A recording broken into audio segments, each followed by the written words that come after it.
Alam nyo, hindi lahat ng masasarap na tinapay nasa loob ng mall o nasa sikat na commercial area. Minsan, kailangan mong pumasok sa mga barangay tulad dito sa Barangay Malamig sa Bustos, Bulacan para mahanap ang mga bakery na may magandang kwento. 8 years ago, nagsimula lang sila sa mga online orders ng Llanera shaped cakes. Pero dahil sa sipag at dedikasyon, lumaki ang negosyo, naging mabilis ang success, nagbukas na maraming branch, pero tulad ng totoong buhay, hindi lahat naging madali. May mga naging hamon, may mga branch na nagsara pero hindi sila sumuko. Ngayon, sila na ang secret supplier na maraming sikat na coffee shop at cafe sa paligid. At ngayon, 8th anniversary nila, sasamahan niyo ko, titingnan natin kung paano ginagawa ang kanilang cafe quality na tinapay at pakinggan natin ang kwento sa likod ng mga tinapay na to. Hi guys, nandito tayo ngayon sa Bustos, Bulacan. Kilala yung Bustos dun sa biscuit na Menasa. Pero kapag nasa Bustos ako, meron akong gustong puntahan at tikman na bake shop na nasa Barangay Malamig. So isa yun sa mga gusto kong puntahan. Ngayon nandito tayo sa Bustos. Kasi kilala sila at marami nagre-recommenda sa akin ng mga kaibigan ko na tikman ko yung bake shop na yan. So samahan nyo kami.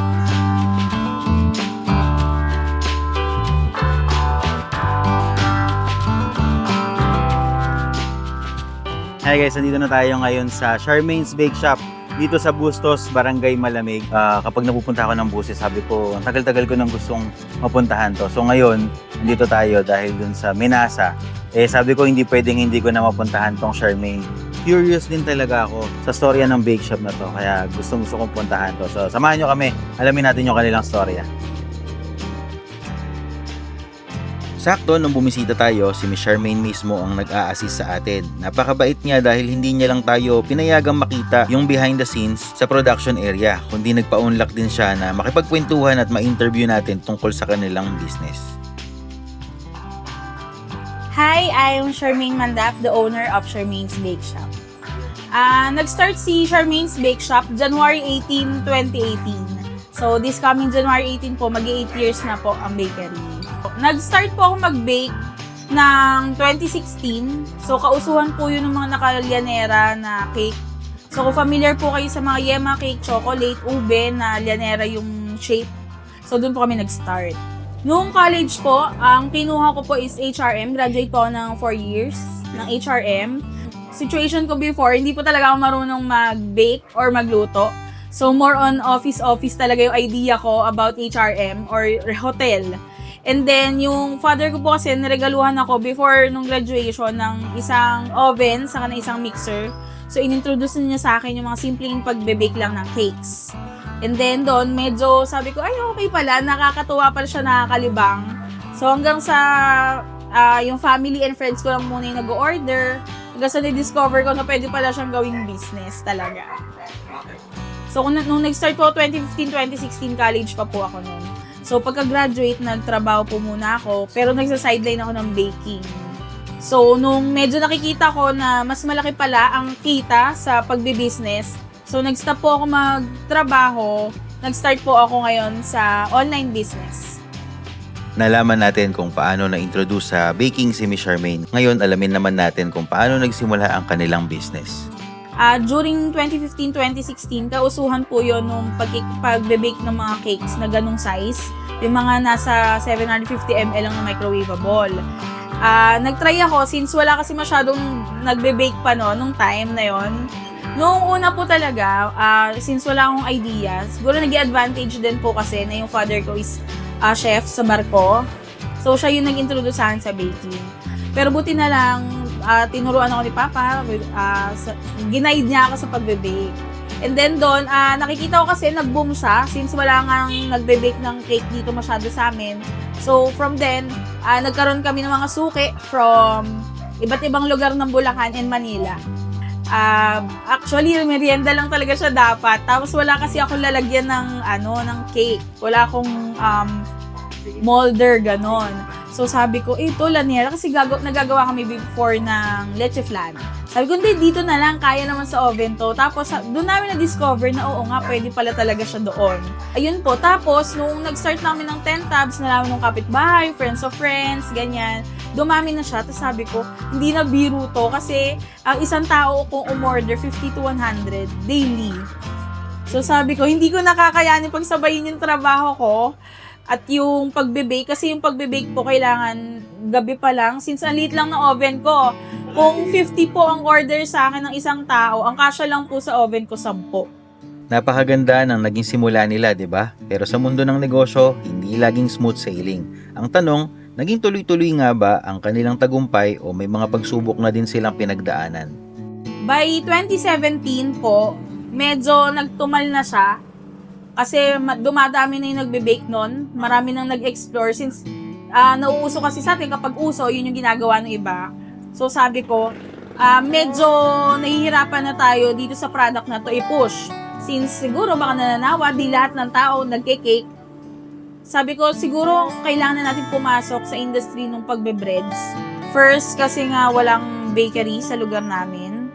Pangalawa, yung breads, kahit sino kumakain ng breads. So, pwede hindi sila kumain ng kanin, pero kakain sila ng tinapay. Ang tinapay, pwede mong kainin umaga hanggang gabi. Unlike sa cake na dessert lang siya. So, dun po kami nag-come up na magdesisyon, magkaroon ng physical store na bread naman ang focus. Noong una nag-start po kami, siguro mga 5-6 na klase, pandesal, cheese bread, yung mga basic lang po na Filipino classic breads. Sabi ko po, actually yung master baker ko po is yung tita ko. So, kami yung nag-decide talaga na bakit hindi natin siya i-upgrade. Yung cheese bread natin, lagyan natin ng palaman. Cheese bread natin, lagyan natin flavor. So, ngayon yung cheese bread namin may chocolate flavor. Yung mga donut namin, bakit hindi natin ibahin ng itsura? Bakit hindi natin ibahin yung mga palaman? Para yung mga tao nasasabik na everyday, iba-iba. Everyday may mga ilulook forward sila na matitikman nilang bago. Yun. Yung mga breads na meron tayo everyday, yung mga classic Filipino breads like Spanish bread, cheese bread, meron ding mga pandikoko, meron tayong mga putok. Yung mga best sellers, ito po yung mga specials or yung mga in-upgrade natin. So, meron tayo ng mga donuts, iba't ibang flavor ng mga premium donuts. Meron din tayo ng mga bicho cheese, which is yung best seller at doon po din kami nakilala. Meron din po tayong mga banana loaf, yung mga pastries, ube bar, or kilala siya sa alembong. Yun, nag-upgrade din po kami ng mga breads na may leche flan siya sa gitna. And yung mga flavored na cheese bread or yung mga double cheese bread. At ngayon, yung mga bestseller namin sa mga savory or mga savory breads, yung mga Korean garlic bread, meron din po tayo mga pizza bun, and yung mga hotdog, luncheon meat na breads, yan. Yung resellers po natin, noong una po sa cake, so yun, as in wala po talaga kaming connections. May mga resellers kami from Angat, meron Malolos, Manila. So, nakikita lang po nila yung mga napopromote ko before sa Facebook. Bilib ako sa naging coping strategy ni na Miss Charmaine. Sa negosyo man o sa buhay, hindi naman talaga tayo mauubusan ng problema. Ang mahalaga ay kung paano tayo maghahanap ng solusyon. Pinatunayan nila na kapag dumaan ka sa pagsubok, malaking bagay yung pagpapanatili ng tamang mindset at pagiging positive. Ito yung kanilang kariman.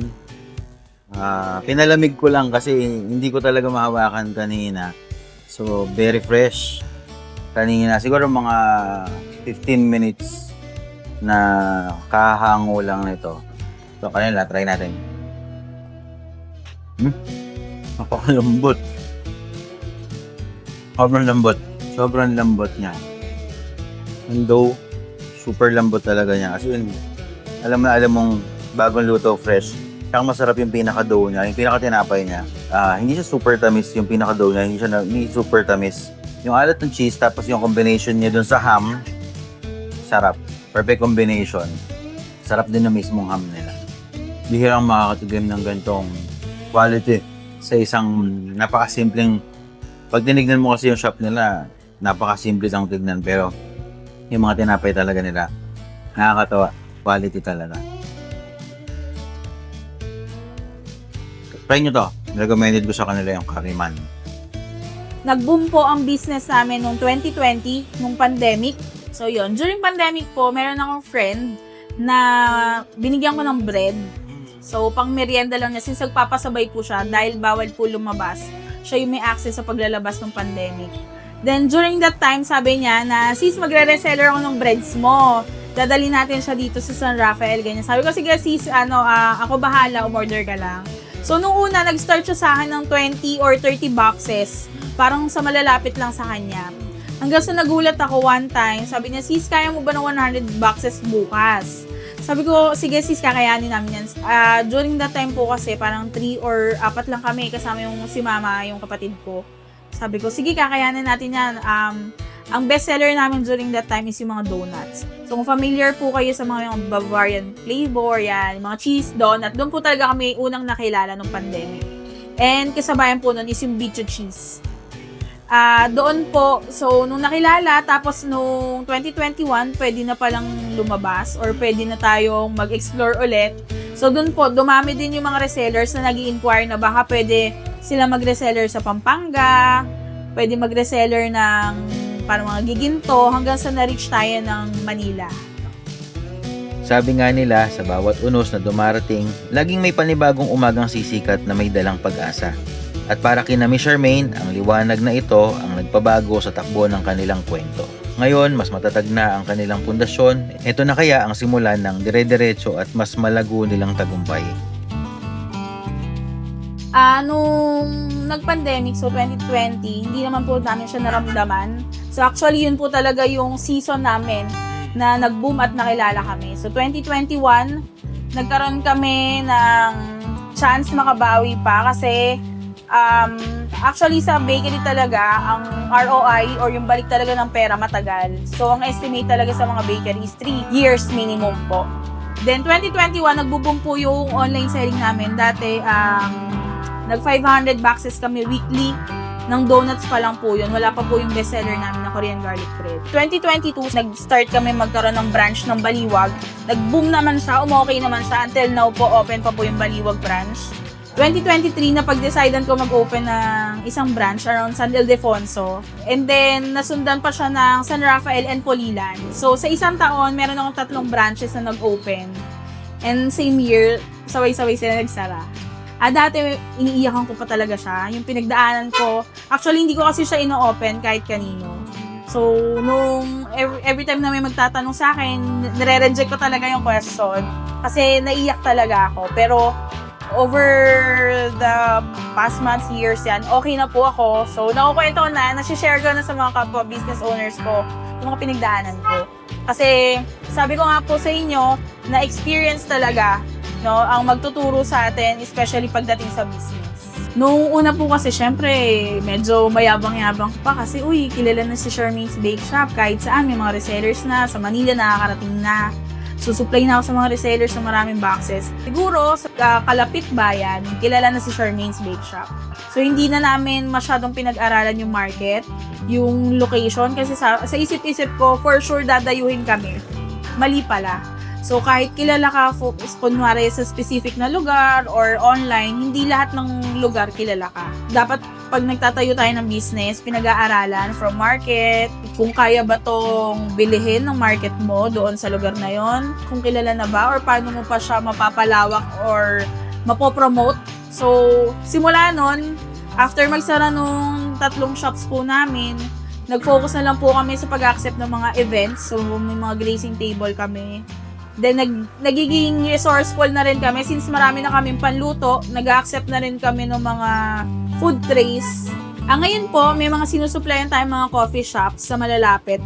Meron tayo sa San Miguel, meron din tayo around Bulacan, meron din sa Baliwag, Plaridel. May mga sinusupplyan din po tayo ng mga physical stores na nagtitinda ng mga desserts around Manila. So, mga distributors po natin yan. Ngayon din po, tumatanggap din po kami ng mga booths sa mga universities or sa mga schools kapag may events. Try naman natin tong kanilang sausage. In fairness, yung sausage niya, ang sosyal na lasa. Tapos yung cheese sauce niya, hindi siya yung tinipid na cheese sauce. Grabe, para ka nang kumakain sa social na coffee shop. Worth it. Nakakagulat na parang makikita mo yung store nila nasa kanto lang. Pero yung quality ng products nila, nakikita na ko na agad yung quality ng kanilang mga produkto sa unang kagat pa lang. Sarap. Ito naman yung isa sa mga bestseller nila, yung Korean bun nila. pagka tinignan mo siya, actually hindi ka nga makakita nun sa normal na bakery, normal na bake shop. Pero ito yung dinadayo dito sa kanila, yung Korean bun. Ang sarap nito. Grabe, magkano lang to? Yung bun pa lang, na nilagyan ng garlic and butter. Tapos may cheese din siya.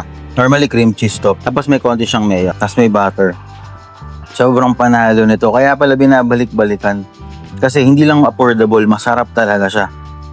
Masarap talaga niya. Maliit lang siya na version, pero kasi normally yung mga Korean bun, malalaking bun siya eh. Pero yung lasa niya ay talagang pang coffee shop. Hindi lang basta coffee shop, pang social na coffee shop. Sarap. Ang sarap nito. Ito, dito ako interested. Ngayon ako makakatikim nito. Ang tawag niya dito ay pandegatas. So, this is cheese bread na nilagyan siya ng leche. Parang ang konsepto nito, meron siyang leche plan sa loob na cheese bread. So, ang galing ng konsepto. Yan. So, excited akong tikman to eh.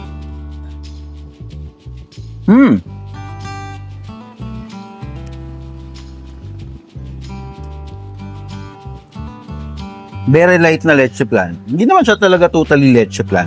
Andun yung konsepto ng pagka-leche plan niya. Pero more on milk. Thickened milk. Yung niya. Yung pinaka nasa gitna niya. Less than 20 pesos. Napakamura na ito. Tsaka ang lambot talaga ng tinapay. Yung tinapay talaga nila, in terms of quality, in terms of lambot. Tapos laging bagong luto talaga. Sarap. Ito naman yung kanilang Francis sandwich sausage. So ito ay 40 pesos. Para siya maliit na putlong.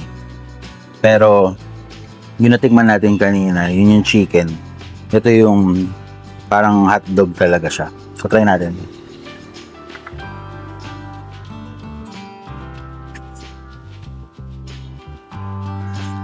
Ang sarap talaga. Yung tinapay pa lang kasi niya, tsaka yung cheese sauce. Tapos may mayonnaise siya, meron siyang tomato sauce. Okay na siya. Additional flavor na lang yung pinaka-sausage. Perfect na for merienda.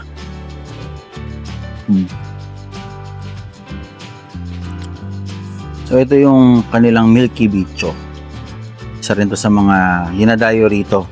Tapos mainit siya. Tapos kapag bumili ka nito, kayo yung mismong magsishake dun sa milk powder nila o dun sa milk mixture. Tapos tsaka siya ilalagay sa brown paper.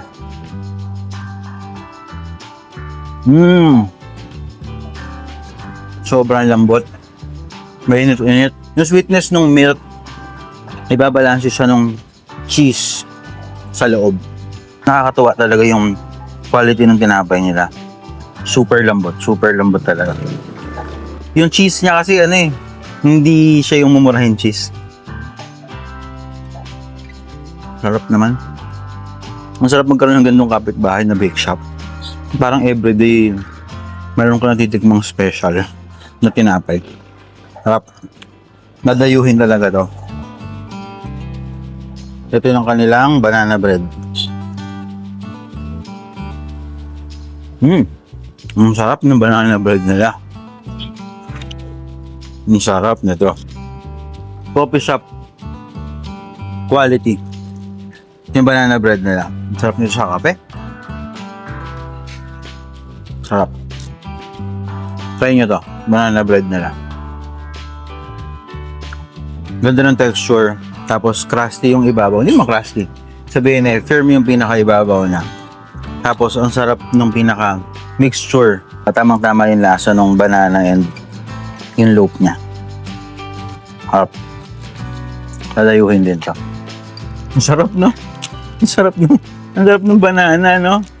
Parang pang mamahaling bake shop na. Alam mo yung ganong flavor. Ito naman yung kanilang ensaymada. So, very generous sa kanilang cheese. Ano natin? Okay. Yung ensaymada niya, yung pinaka dough, Yun yung pinaka-dough din ng ibang tinapay. Pero, nadadala kasi siya ng cheese eh. So, medyo nakahatax yung pinaka ano niya. Pero hindi siya yung typical na ensaymada na nabibili natin. Pero nadadala kasi siya ng cheese. Malambot din naman yung tinapay. Decent, para sa akin.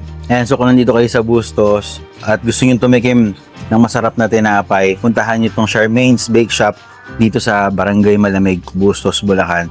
Highly recommended. Masarap yung tinapay nila.